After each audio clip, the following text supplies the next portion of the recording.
오늘 우리는 예수님께서 귀신들을 축출하신 사건을 마주하게 됩니다.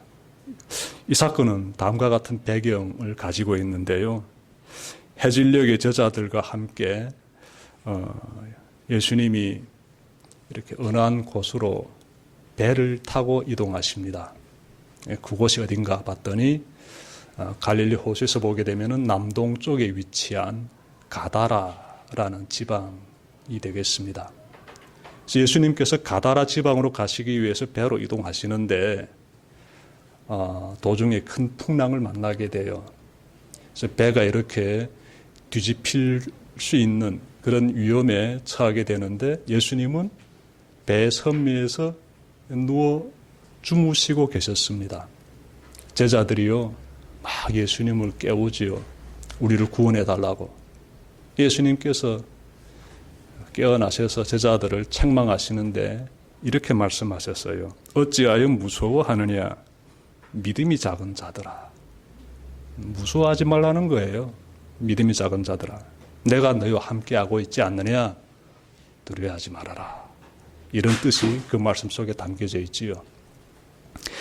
이렇게 책망하신 예수님께서 이어서 이 풍랑을 향해서 꾸짖으시는데 잠잠하고 고요하라 이렇게 말씀하십니다. 그러자 요동치던 이 갈릴리 호수가 잔잔해지게 됩니다. 이 광경을 목격한 제자들은 굉장히 놀랐을 것입니다. 자, 그리고 예수님을 모신 배는 드디어 맞은편 나루터에 무사히 도착합니다.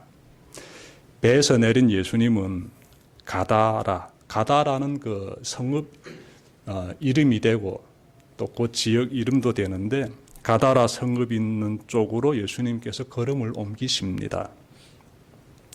해변을 지나 언덕으로 오르시는 예수님 앞에 귀신 들린 두 사람이 나타납니다.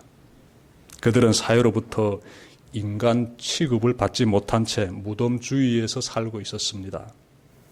마가복음에 따르면 마을 사람들이 귀신 들린 사람을 쇠사슬과 착고로 묶어놓곤 했는데 그때마다 스스로 쇠사슬을 끊고 착고를 부수면서 이렇게 이 귀신 들린 사람이 이러한 행동을 취했다라고 합니다.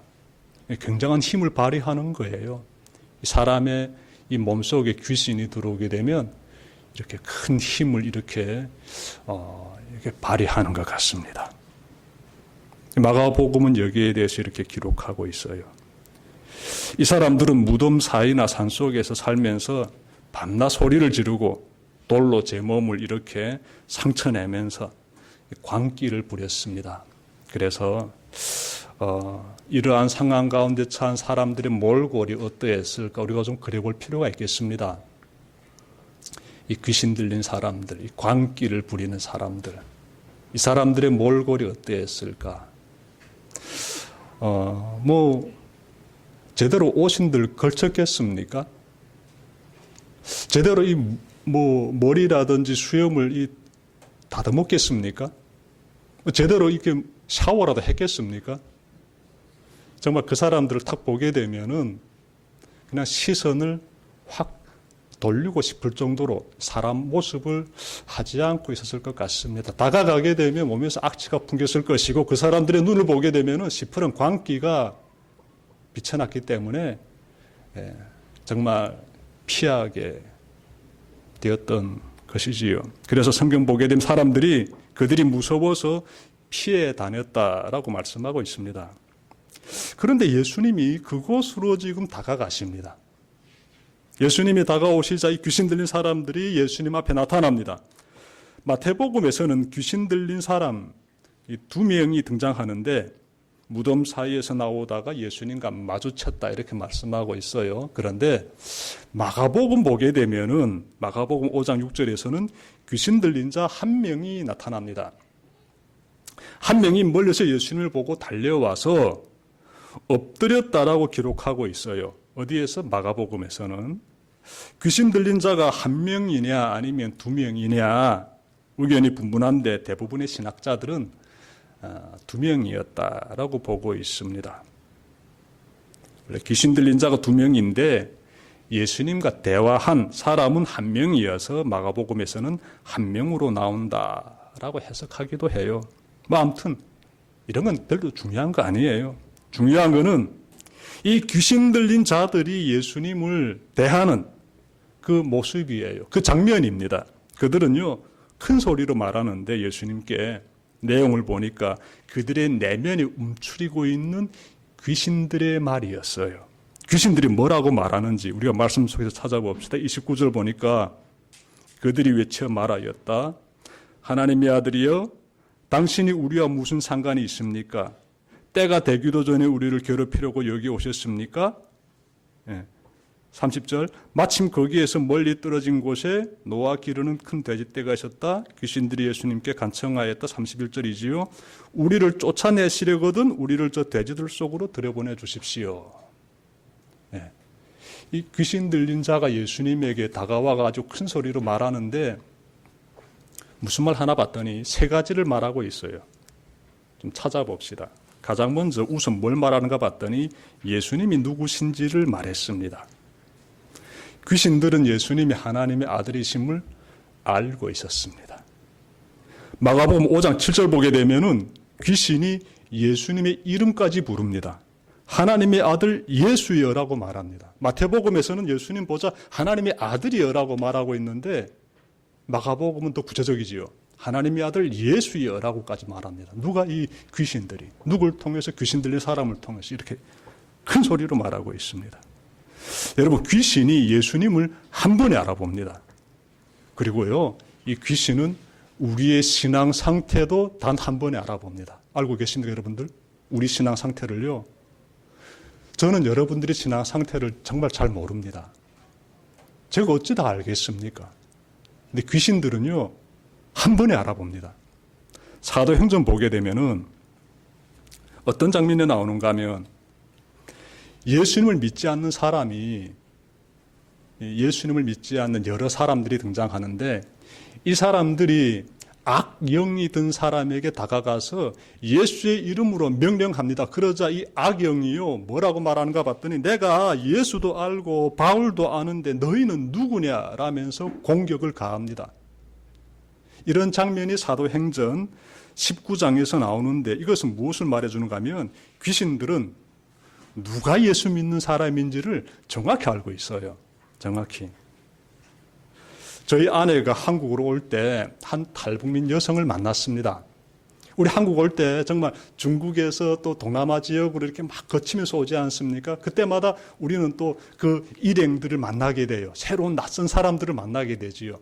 아내도 그 길에서 한 여성을 만나게 되는데 이 여성이 아내를 만나자마자 한마디 합니다. 너는 예수 믿는 사람이구나. 아내가 깜짝 놀랐습니다. 난생 처음 보는 사람이 나를 딱 보자마자 너는 예수 믿는 사람이구나 딱 이렇게 말하니까 놀라지 않을 수밖에 없지요. 그래서 그 사람의 얼굴을 보니까 눈에서 푸르끼리한 빛이 이렇게 흘러나왔다고 해요. 다시 말씀드리면 이 사람이 점쟁이인 거예요. 북한에서 말하면 점쟁이. 이 사람은 한국에 와서도 이렇게 점집을 차렸다라고 합니다. 제가 지금 무슨 말씀 드리는가 하면 귀신이 우리의 정체성을 너무나 잘 알고 있다는 것이에요. 너 진짜 예수 믿어? 그 사실에 대해서 귀신은 너무나 정확히 알고 있다는 것이에요. 여러분, 우리가 정말 신앙생활 잘합시다. 대충 하지 맙시다. 이 귀신도 알아본다는 것이에요. 하나님은 더 정확하시지, 더 말할 것도 없지요. 하나님은 살아계시고요.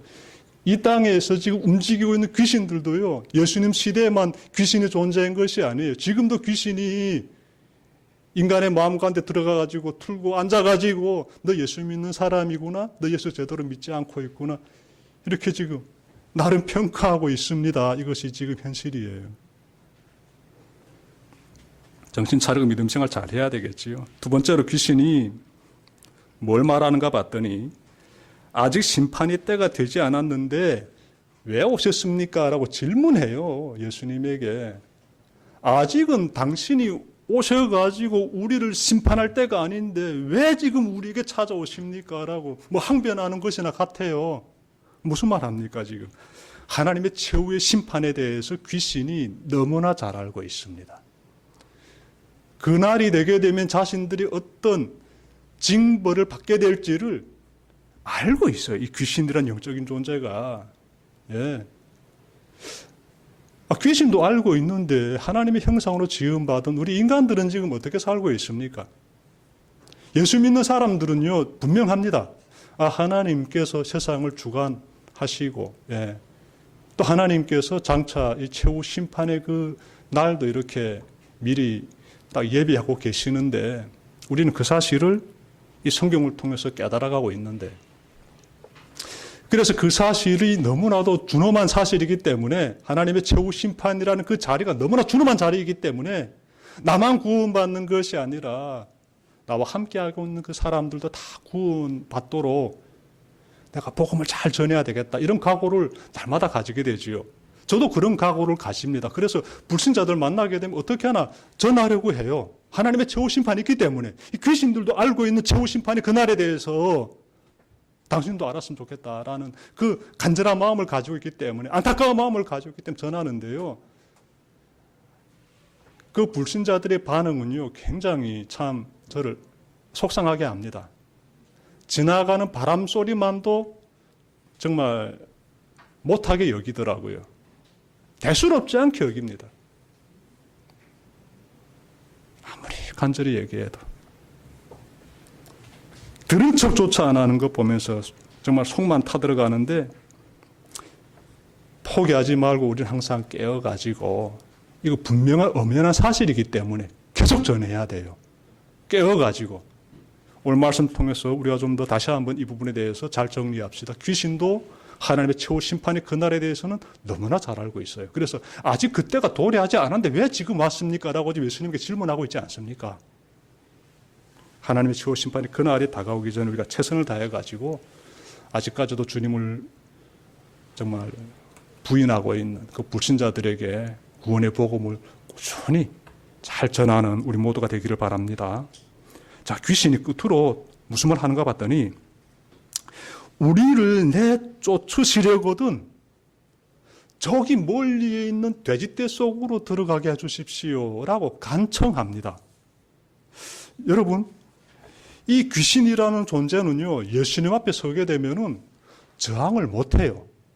어떤 상태를 나타내는가 봤더니 귀신은 예수님이 딱 나타나니까 도망치기에 급급해 합니다.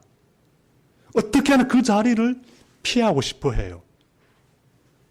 우리가 진짜 예수님 믿는다 하게 되면은 우리가 착 나아갈 때 귀신은 어떻게 될까요? 사라져버려야 돼요. 피해버려야 돼요. 우리가 귀신의 휘둘림을 받는다라게 되면 그거는 예수님 진짜 믿지 않는 거예요. 예수님이 나와 함께 하시게 되면 우리가 걸어가는 그 길에서 귀신은 어떻게? 걸음아 날 살려라. 정말 꽁디빠빠다. 도망치기 급급해 해야 합니다. 그러한 우리들이 되기를 바라요. 이 귀신은 지금 저기 멀리에 이 산 언덕에 돼지떼가 있는데 구속으로 우리가 들어가게 해달라고 예수님에게 지금 그 허락을 구합니다. 예수님께서요, 그 청을 들어주십니다. 마가복음 5장 31절 보니까 그 산 언덕에 있는 그 돼지떼의 그 범위가 어느 정도 되는지 숫자로서 표현하고 있는데요. 무려 그 돼지가 약 2,000마리나 되었다라고 해요. 와, 2,000마리 생각해 보십시오. 그냥 그 산 언덕이 돼지들로서 꽉 덮은 것이지요. 많은 숫자입니다. 예수님께서 허락하시자 귀신들이 그 2,000마리나 되는 그 돼지떼 속으로 싹싹싹싹 들어가게 되는데 순간 이 돼지들이요, 광기를 피웁니다. 어떻게 피우는가 봤더니 산비탈 아래로 내리 달리게 되는데 그 아래는요, 갈릴리 호수입니다. 물에 다 빠져서 몰살해 버려요. 이 사건이 터지게 됩니다. 이 사건이요, 여기서 우리가 두 가지를 발견할 수 있는데, 하나는요, 예수님께 나타난 이 귀신 들린 두 사람의 몸속에 과연 얼마나 많은 귀신들이 있었습니까? 예? 우리가 짐작하건대 한 사람당 약 1000마리나 되는 귀신들이 둥지 틀고 있었던 것이에요. 그래서 두 사람이니까 한 2000마리나 되는 귀신들이 이 사람들의 내면에 움츠리고 있었구나. 이 사실을 우리가 지금 나름 감지할 수 있습니다. 2000마리의 돼지가 그냥 산비탈 아래로 내달아가지고 다 몰살해버렸어요. 그래서 이 인간의 몸속에 귀신 하나만 이 자리를 잡고 있어도 굉장히 인생이 막 무너지게 되거든요. 고통스러운 가운데 빠지게 되고 귀신 하나가 우리를 휘잡게 되면 그 인생이요 진짜 풍지박살 되어버립니다. 하나님의 인격, 주님을 닮아가는 그 삶이 다 사라져버리기 때문에 그래. 이 귀신이 우리를 어디로 끌고 갈 것 같습니까? 생명으로 끌고 갈 것 같습니까? 사망으로 끌고 갈 것 같습니까? 당연히 죽음의 구덩이로 끌고 가지요. 인생이 무너지게 되는 것입니다. 근데 귀신 하나가 돌아도 그렇게 인생이 무너지는데 귀신 1000마리나 돌아 있었다라게 되면 그 사람들의 인생이 진짜 말로 표현할 수 없지요. 그런데 그들이 예수님에 의해서 깨끗하게 다 회복이 됩니다. 귀신들이 빠져나가서 이 사람들은 완전히 회복이 돼버려요. 정상인으로 돌아옵니다. 정상인으로 돌아와요. 죽음의 고통에서 벗어나지요. 그들은 새로운 삶을 살 수 있게 되었습니다. 우리는요, 예수님 덕분에 이 자리에 계신 우리 모두 말입니다. 우리는 예수님 덕분에 이 귀신의 지배를 받지 않고 산다는 이 현실 앞에 진짜 감사해야 됩니다. 늘 잊지 맙시다. 하나님 안에서 살 수 있게 해주셔서 너무나 감사합니다. 이 귀신이 이렇게 산비탈 아래로 이렇게 돼지 속에 들어가서 이렇게 치닫게 만드는 이런 장면 보면서 우리가 두 번째로 또 깨닫게 되는 것이 있는데 가다라 성읍에 대한 이해가 되겠습니다. 이 가다라. 예수님께서 가고자 하시는 지역이 가다라라는 지역이에요. 그 성읍 이름이 가다라입니다. 자, 그런데 이 어마어마한 돼지떼가 몰살당하는 그 장면 딱 보면서 우리는요, 이 가다라 지역에 대해서 이해할 수가 있습니다. 무엇인가 하면 유대인들은요, 이 돼지를 부정한 짐승으로 취급합니다. 그래서 돼지고기를 먹지 않아요. 그런데 가다라 지역에 있는 그 산 언덕에 2000마리나 되는 큰 돼지떼가 있었다는 건 뭘 말합니까? 가다라 성읍은 이방인이 주축이 되어 이렇게 인구가 구성되어 있는 그런 성읍이다. 즉 이방인 집결지이다 라고 우리가 포착할 수 있습니다. 그럼 예수님께서 어디로 가신 것이지요? 유대인들에게 찾아가신 것입니까? 이방인들에게 찾아가신 것이에요. 귀신 들린 두 사람 아마도 이방인들일 것입니다. 유대인들이 아닐 것이에요. 예수님께서요, 이방인들에게 지금 찾아가신 거예요. 예. 그 부정한 짐승, 그 돼지를요, 2000마리나 치면서 거기서 나오는 고기로 먹고 사는 그 성읍 사람들 생각해 보게 되면은 이방인 직결지인데 그것으로 예수님이 찾아가시니까 우리가 감동받게 돼요. 왜? 우리는 유대인 아니지 않습니까? 가다라 성읍 사람들이나 우리나 뭐가 다릅니까? 그들에게 찾아가시는 모습이 굉장히 우리에게는 은혜가 된다는데 우리 가슴을 따뜻하게 해줍니다. 예수님께서 이방인에게 찾아가시는 모습 우리가 좀 더 깊이 좀 살펴봅시다. 자, 돼지떼가 어떻게 몰살되었는지를 지켜본 사람들이 있습니다. 누군가 하면 돼지를 치는 사람들이었어요. 돼지 방목하는 사람들이죠. 이 사람들은 자신들이 방목하던 돼지가 한순간에 다 몰살당한 것을 두눈 뜨고 봤어요. 그러자 이 도대체 어떻게 되어서 이런 일이 벌어지게 되었는지 이 사람들은 알고 있습니다. 예수님 때문에 사건이 어떻게 전개되었는지 알고 있어요. 그래서 급히 어디로 가는가 봤더니, 급히 이들이 예수님께 달려오는가 봤더니 급히 성읍으로 달려갑니다. 성안 사람들에게 이 사실을 다 전해줘요. 그래서 성 안에 있는 사람들이 다 나옵니다. 그만큼 굉장한 사건이라는 것이에요. 성안 사람들이 다 나올 정도로 굉장한 사건인 거예요, 지금. 근데 성안 사람들이 어떤 자세로 나왔을까요? 와, 그래? 뭐 호기심에 찬 얼굴로 나왔을까요? 여러분이라게 되면 어떤 표정을 가지고 나갈 것 같습니까?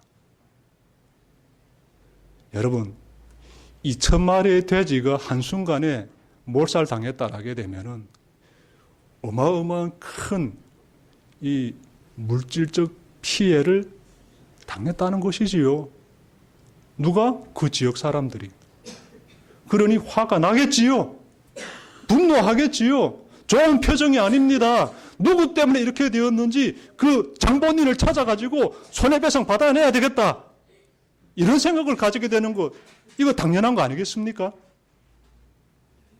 우리에게 이처럼 큰 물질적 피해를 준 사람이 지금 저기 있다고 한즉 몰려가서 그 손해배상을 받아내야 되겠다. 이 생각을 가지는 거 당연한 거 아니겠습니까? 그래서 이 사람들이 그곳으로 오게 되는데 이 그 무리, 큰 무리가 이렇게 다가오게 되는데 여러분, 그들이 예수님 앞에 다가오자 지금까지 가졌던 예수님 만나야 되면 뭔가 이렇게 할 것 같았던 그러한 기상들이 싹 사라져 버립니다. 그런 내용들이 안 나와요. 예수님의 위험 앞에 압도당해 버린 것이지요. 예수님이 품고 계시는 위험이 있어요. 하나님의 아들이 지니고 계시는 강한 위험이 있습니다. 그 앞에서 그들이요 다 기죽어 버리는 겁니다. 그리고 그들의 시선이 예수님을 바라보지 못하고 다른 곳으로 향하게 되는데 누굴 봤을까요? 얼마 전까지, 방금 전까지도 되겠습니다. 귀신 들려가지고 그렇게 무섭게 막 행패질하면서 무덤 사이를 막 뛰어다니면서 자기 몸을 돌로 막 자해하면서 막 광기 피우던 그 사람들이 지금 어떤 자세를 취하고 있는지를 찾아보게 돼요. 그런데 보니까 이 사람들이 정신이 말짱해가지고요. 단정한 자세를 취하면서 주님과 함께하고 있어요. 얼마나 놀랐겠습니까? 진짜 놀라게 되는 것이에요. 왜? 나는 다른 건 몰라도 이 귀신 들린 자는 어떤 상태인지를 누구보다도 잘 알고 있는데 지금 보니까 내가 알고 있는 사람들이 아닌 거예요. 완전 사람이 변화되어서 예수님과 함께하고 있는 걸 딱 보게 돼요. 그러자 이들이 어떻게 했을까요? 여러분 말씀 찾아보십시오. 그때 그들이 무엇을 선택하게 되었는지. 34절. 온 읍내 사람들이 예수를 만나러 나왔다. 그들은 예수를 보고 자기네 지역을 떠나달라고 간청하였다. 이상하지 않습니까? 야, 얼마나 위대한 분입니까? 굉장한 분이지 않습니까, 지금? 짐승 같은 사람을 완전히 회복시켜주고, 이건 정말 함부로 이분에게 다가갈 수 없을 정도로 위험을 가지고 계시는 그런 분이신데, 그러면 우리 마을로 초대합니다. 우리 마을로 와주시길 바랍니다. 그러면서 예수님 앞에서 경배를 드려야 되지 않을까, 이런 생각을 가질 수 있는데 가다라 지역 사람들은 그렇게 하지 않아요. 돌아가십시오. 배척하는 거예요. 성으로 초대하기는 고사하고 돌아가십시오라고 말합니다. 어떤 생각이 듭니까, 여러분들? 왜 이들은 이렇게 처신할까요? 정말 탁월하고 위대하신 분이 지금 오셔서 우리 앞에서 놀라운 기적들을 짱 행하시면서 나는 이런 분이야라는 것을 완전히 우리라고 두 눈으로 확인하게 하셨는데 이런 분을 존중하게 모시고 성으로 들어가는 것이 그것이 가장 합당하고 지혜로운 선택이 아닐까요? 그런데 이 성한 사람들은 그렇게 하지 않고 있잖아요. 돌아가시라고. 배척하고 있지 않습니까? 왜 그럴까요? 이 기적을 두 눈으로 목격했으면 이렇게 행동하면 안 되는 거 아니겠습니까? 여러분, 이들은요, 이들의 내면에는 돼지 2,000마리라는 그에게 물질적 피해를 봤다는 것에 대한 이 화가 여전히 남아있다는 것이에요. 그리고 또 하나, 이분이 이제 우리 성읍에 들어오게 되면은 우리는 예상치 못했던 또 다른 물질적 피해를 받을 수도 있겠다라는 것을 내다보게 되는 것이, 이거는 지극히 정상적인 판단이에요. 아무리 탁월하고 위대한 분이실지라도 또 다른 한편으로 보게 되면 내가 지금 직면하고 있는 물질적 피해, 이것 또한 엄연한 사실이에요. 근데 이분이 우리 성읍에 들어오게 되면은 방금 전에 돼지 2,000마리가 사라져 버렸는데 이제 성 안에 들어오게 되면 어떤 물질적 피해가 발생하게 될지 예상할 수가 없습니다. 가능성은 반드시 있을 것이다라고 내다보게 되지요. 그래서 예수님을 어떻게 배척하는 거예요. 눈앞에서 하나님의 기적이 나타났음에도 불구하고 냉정하게 예수님을 배척하는 것입니다. 여러분 혹시 내 눈앞에서 하나님의 기적을 보여주시면 그 다음부터 내가 예수님 잘 믿겠습니다, 이런 생각 가져보신 적 없습니까? 저는 이렇게 말하는 탈북민을 만났댔어요. 여러분, 기적을 두 눈 뜨고 확인했다고 해서 예수님을 믿게 되는 건 아니더군요. 말씀 보십시오. 기적을 딱 확인했음에도 불구하고 이분을 믿게 되면 나에게 물질적 피해가 생긴다는 것을 확인하게 되는 순간 불신자로 돌변해 버립니다. 다시 말씀드릴까요? 아무리 놀라운 기적, 그 누구도 흉내낼 수 없는 것, 하나님만이 하실 수 있는 그 엄청난 기적을 행하셨음에도 불구하고 그 기적의 목격자인 나는 예수님이 기적을 행하신 것을 보고 믿음을 가져야지, 왜 나는 기적을 확인했으니까, 이렇게 단순하게 판단하지 않는다는 것이에요. 더 본질적인 것이 있었습니다. 예수 믿게 되면은 내가 물질적 피해를 받을 수 있네, 이 생각이 파고 들어오는 순간 모든 믿음은 다 사라져 버린다는 것을 오늘 본문을 통해서 우리가 발견할 수가 있습니다. 가다라 사람들이 보여주고 있는 모습이 여러분의 삶에서는 나타나고 있지 않습니까? 예수님을 통해 하나님의 기적을 목격했음에도 불구하고 예수님을 배척한 이 가다라 사람들의 모습이 여러분의 삶에서 나타나고 있지는 않습니까? 예수님 믿으면 나에게 경제적인 피해가 찾아온다는 그 두려움, 지금도 마음 가운데 품고 있지 않습니까? 예수 믿고 천국 가는 건 좋은데 교회에서 헌금 생활하는 것이 늘 부담으로서 다가오고 있지는 않습니까? 이 물질, 경제적인 것, 이 돈이라는 것, 이거 우리 가볍게 봐야 될 것들이 아닙니다. 이거 보통 문제가 아닙니다. 만약에 이 경제적인 피해를 마음 가운데 품고 산다면은 예수 믿는다고 하지만 이 물질적인 이러한 부분에 대해서 늘 부담감을 안고 산다라게 되면은 하나님의 그 나라를 위해서 내 물질을 내려놓는 것에 대한 그러한 부담감을 가지고 산다게 되면은 저 가다라 지역 사람들하고 별반 다를 바 없습니다. 가다라 이 지역 사람들의 모습이 여러분들의 삶에서 나타난다면은 심각한 문제입니다. 직설적으로 말하면 예수님의 영, 하나님의 영에 사로잡혀 사는 것이 아니라 사탄의 영에 지금도 휘말려 살아가고 있다는 것이 되겠습니다.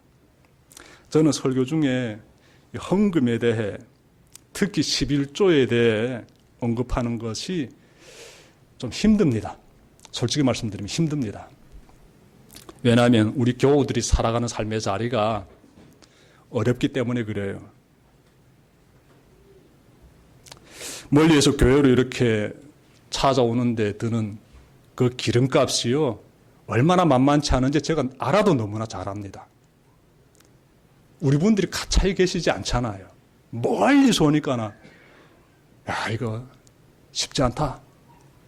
이분들이 예배 드리기 위해서 지출하고 있는 이 돈의 액수가 만만치 않다. 제가 알고 있기 때문에 예배 중에 헌금이라든지 11조 부분들 언급하는 것이 부담스럽습니다. 될수록 저는 안 하고 있어요. 자주 안 했죠, 제가? 그런데 오늘은 좀 전에 드려야 될 것 같습니다. 왜냐하면 오늘 말씀과 연관되기 때문에 그래요. 하나님의 말씀은 제가 감하면 안 돼요. 내 멋대로 감하고 그러면 안 돼요. 그냥 말씀 나오는 대로 주님이 허락하시는 대로 전하는 것이 좋겠다 싶습니다. 그래서 제가 좀 이 물질, 이 돈과 관련돼 가지고 우리가 어떤 자세를 가져야 되는지 전하고자 합니다. 저는 신학을 시작하면서부터 지금까지 20년 동안 11조 생활하고 있습니다. 수익의 10분의 1은 하나님께 드리고 있습니다.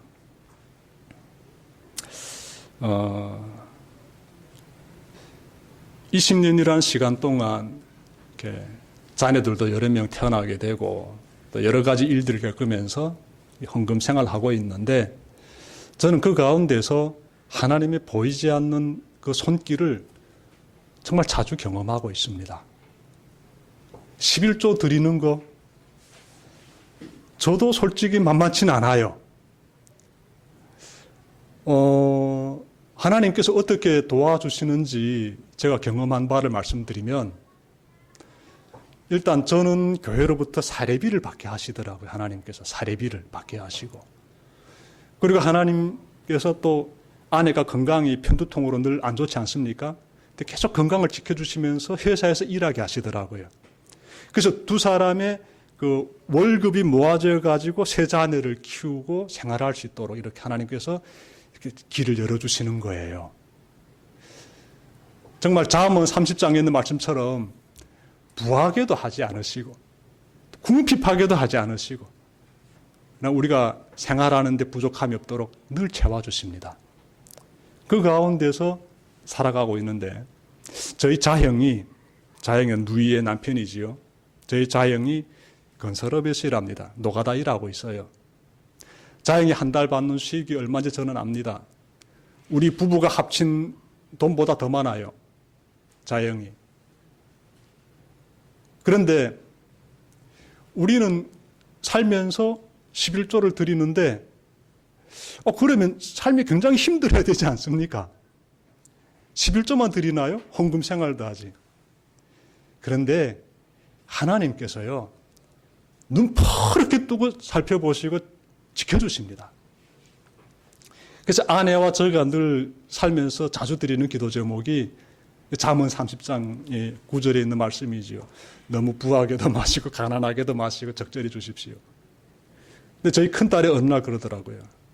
우리는 그냥 너무 부하지도 않고 너무 궁핍하지도 않고 적정한 선에서 살고 있다. 이런 취지로 얘기한 걸 제가 들었습니다. 진짜 하나님께서 그렇게 채워주신 거예요. 전 이런 신앙생활을 하면서 여러분들에게 도전을 드리고 싶습니다. 도전을. 이 신앙이라는 것은요, 말씀 보고 실천하는 거예요. 그것이 신앙입니다. 말씀은 말씀대로 가는데 실천이 따라 안 온다라게 되면은 그건 신앙인이 아니에요. 예수 믿는 사람이 아니지요. 여러분들 실천하십시오. 힘드시겠지만 실천해 보십시오. 그러면 나의 기도부터 달라집니다. 굉장히 절절해지게 되고 두 눈에는 하나님만 향하여서 이 열정이 타오르게 되고 이 마음 가운데서는요 정말 흐트러짐이 있을세라 하나님 지켜주셔야 됩니다. 도와주셔야 됩니다. 이 기도가 굉장히 뜨거워지게 되고 간절해지게 됩니다. 하나님과 깊은 관계는 그런 가운데서 돈독해지는 것 저는 경험하고 있습니다.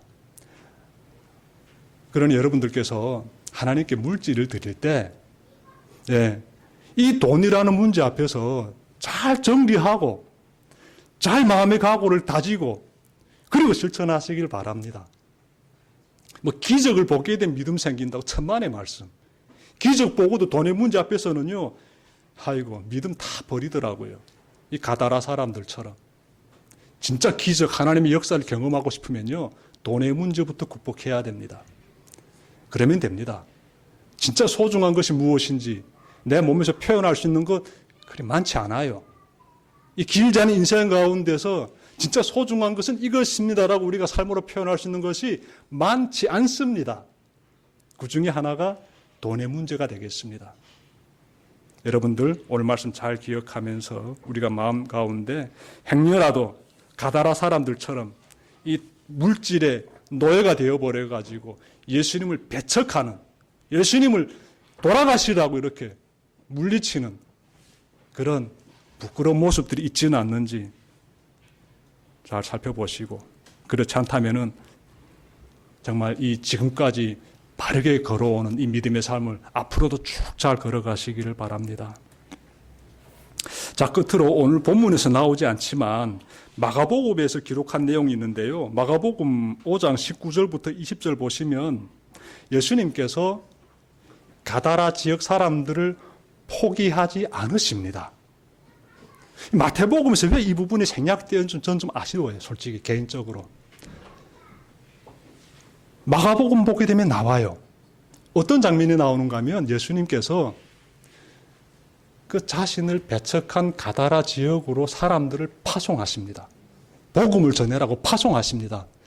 그 사람들이 누구냐 봤더니 얼마 전까지 귀신 들려가지고 광기 피웠던 짐승 같았던 그 사람들이에요. 예수님께서 그 귀신들을 다 축출해내시고 예수님 덕분에 깨끗하게 회복된 그 사람들을 예수님께서 가다라 지방으로 파송하십니다. 가서 복음을 전해라고.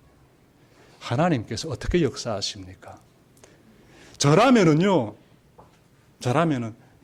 나를 배척하고 물리친 사람들에게 저주를 퍼부으면서 다시는 상종하지 말아야지라고 발걸음을 돌렸을 것 같습니다. 서운하고 고가운 감정에 기적을 보여줬음에도 나를 뿌리쳐? 나를 배척해? 죽으란 말보다 가란 말이 설분데 돌아가라고 말해? 라면서 화를 내면서 막 저주를 퍼부었을 것 같은데 예수님은 그러지 않으십니다. 그 사람들을 그 성으로 다시 보내십니다. 가서 저들을 구원해라고. 이 하나님의 마음이에요. 하나님의 마음이 얼마나 귀하고 따뜻하고 우리를 완전히 사로잡고 있습니까?